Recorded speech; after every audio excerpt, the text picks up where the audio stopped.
नारायण जय श्री राधे। कल मैं वीडियो नहीं डाल पाया क्योंकि आश्रम पर थोड़ा कार्य चल रहा है। हमारे योगेश आचार्य जी आए थे, उनका साथ देना पड़ा। आज मैं एक बड़ा ही गोपनीय विषय है, बड़ा गुह्यतम विषय है। कई भक्त कहते हैं महाराज जी भगवान को कैसे देखा जा सकता है? क्या ये भौतिक नेत्र जो हमारे आधुनिक नेत्र है, जो माता पिता के द्वारा हमें इस पंच भौतिक शरीर में प्राप्त हुए हैं, क्या इन चक्षुओं के द्वारा भगवान को देख सकते हैं?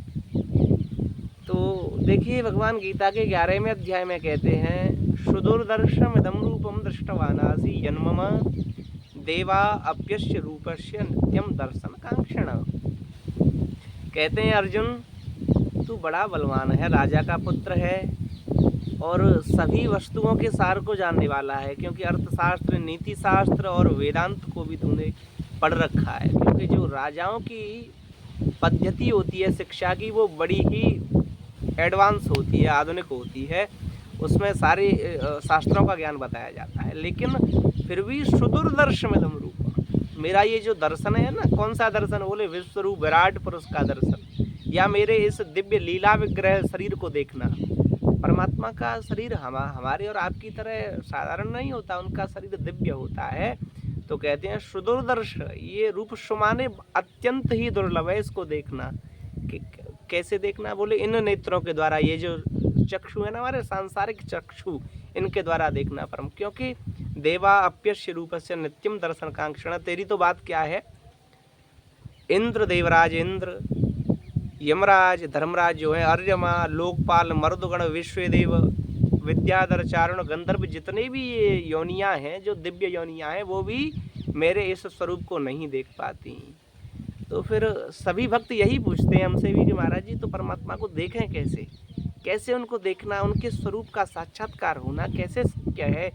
कभी परमात्मा हमारे नेत्रों के आगे आ भी गए, हमारे जाप से प्रसन्न होकर के, या हमारी भक्ति से, हमारी श्रद्धा से, या हमारी भावना से प्रसन्न होकर के परमात्मा सामने भी आ गए, तो उनके प्रकाश को, उनके तेज को हम कैसे सहन कर पाएंगे? तो उत्तर में परमात्मा कहते हैं, भक्त्या तो अनन्य आसक्य अहमेवं विदोर्जुन ज्ञातुम दृष्टुम च तत्त्वेन प्रविष्टुम च परंतप।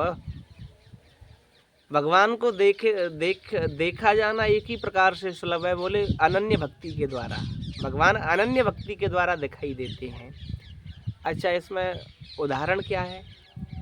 इसमें कथानक क्या है? कोई ऐसी कथा है जो हमें पुष्टि करा सके? तो है, अवश्य है। माता सबरी के अंदर अनन्य भक्ति थी, और जो भगवान साक्षात साकेत बिहारी श्री रामचंद्र हैं, जो कभी जन्मने मरने वाले नहीं हैं, लेकिन वो भी लीला वपुधारी हैं, लीला से शरीर धारण करने वाले हैं। वो अजन्मा अद्वितीय परम ब्रह्मी माता सबरी के झूठे बेरों को खाने वाले बन गए। तो माता सबरी के अंदर अनन्य भक्ति थी। और भी अगर आप उदाहरण देखें तो सुतीक्ष्ण के अंदर, सुतीक्ष्ण के हृदय में परमात्मा की अनन्य भक्ति थी, तो उनको भी दर्शन दिए। सर्वंग ऋषि के हृदय में भी परमात्मा की अनन्य भक्ति थी, उन्होंने अपने शरीर को ही त्याग दिया। अगस्त्य ऋषि के हृदय में भी अनन्य भक्ति थी, और हमारे भरद्वाज ऋषि के हृदय में भी अनन्य, और अत्रि ऋषि के हृदय में भी अनन्य भक्ति थी। तो भक्त्या तो अनन्य आसक्य, भगवान कह रहे हैं अर्जुन, सख्य माने एक ही प्रकार से सुलभ है मुझको देखा जाना। बोले कैसे? अनन्य भक्ति के द्वारा। अहमेवं विदोर्जन, कोई अगर ये चाहे कि बहुत प्रकार के व्यंजनों से, आभूषणों से, और बिना श्रद्धा विरहितम, श्रद्धा से तो रहे तो, लेकिन बहुत से आभूषण वस्त्र ले आए और मुझको प्रसन्न करना चाहे, तो मैं उसके वशीभूत नहीं होता, उससे प्रसन्न नहीं होता। मुझे तो कोई पत्रम पुष्पम फलम तोयम, मुझे तो फूल पत्ते पुष्प दे दे, कुछ भी ना दे, केवल मन से, भावना से, हृदय से, श्रद्धा से मेरा नाम जप करता रहे, और धनवान हो चाहे निर्धन हो, अकामा सर्व काम होगा, कैसा भी हो, मैं उसके यहाँ भी जाता हूँ। निषाद के पास क्या है, केवट के पास क्या है, अहिल्या तो साक्षात पत्थर की बनी पड़ी है।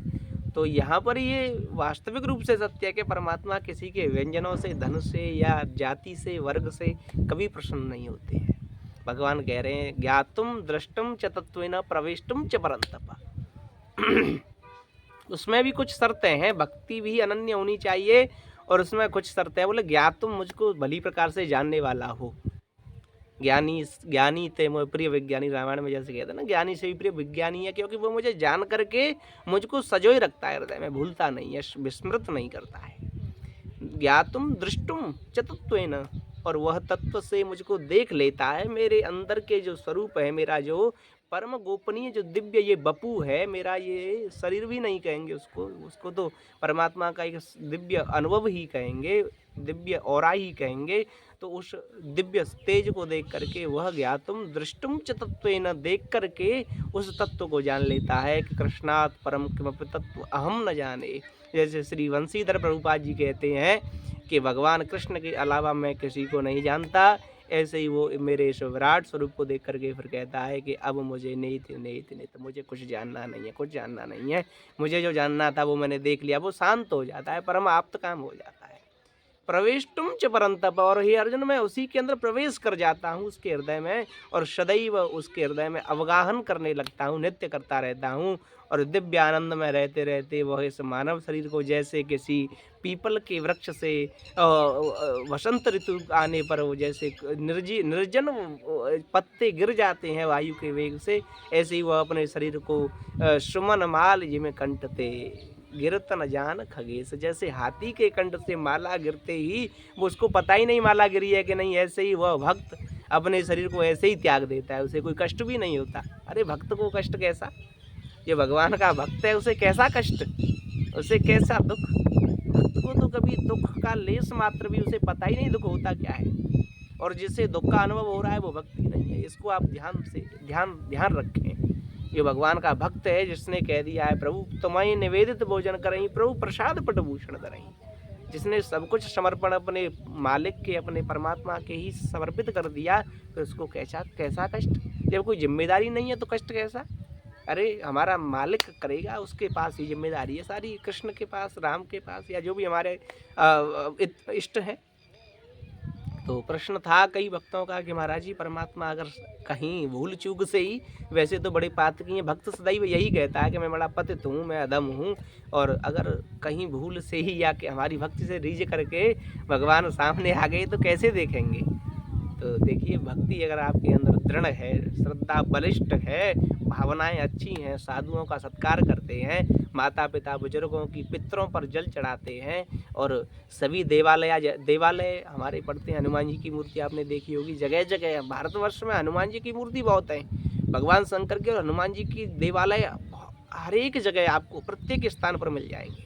तो जो देवालयों पर रुक करके झुक करके सिर को प्रणाम करता है, प्रणपात करता है, साधुओं की पंगत में भोजन कराता है, गरीबों की, निर्धनों की, असहायों की सेवा करता है, ऐसा सिया राम मैं सब जग जानी करूं प्रणाम जोर जग पानी, जो सब में सिया राम को देखता है, सर्वत्र मई पश्यति, भगवान गीता में कहते हैं जो सब में मुझको देखता है उसको मैं सभी में मैं उसका दर्शन करता हूँ।